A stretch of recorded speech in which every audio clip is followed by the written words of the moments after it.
সবাইকে, আমি সুস্মিতা এবং আমার চ্যানেল সুস্মিতার সাথে কারণে আপনাদের সবাইকে ওয়েলকাম। দিনটা ছিল রবিবার, ভোর 5:30টা। আমি আর জয়ন্ত মিলে ঠিক করলাম যে আমরা গালিব স্ট্রিট যাব। তাই আমরা শুরু করে দিলাম আমাদের যাত্রা। আমরা ধর্মতলার পথ ধরে সোজা একদম বেরিয়ে গেলাম। আপনারা সবাই জানেন গালিব স্ট্রিট কিসের জন্য ফেমাস। পশু পাখি, মাছ, গাছপালা এইসবের হাট বসে প্রত্যেক রবিবার করে। তাই জন্য আমরা ঠিক করেছিলাম যে আমরা সেদিন ঘুরতে যাব।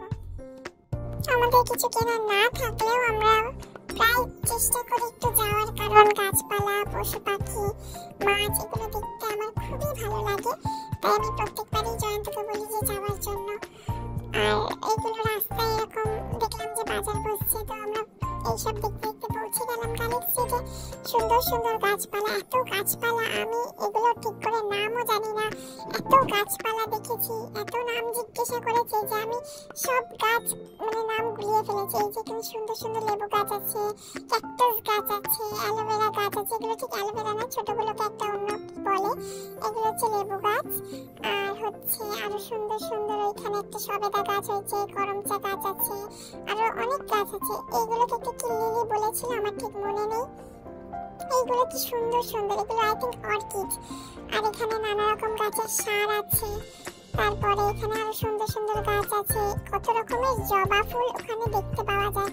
এখানেও কতগুলো ক্যাকটাস আছে, সুন্দর সুন্দর গোলাপ ফুল আছে এত কালারের।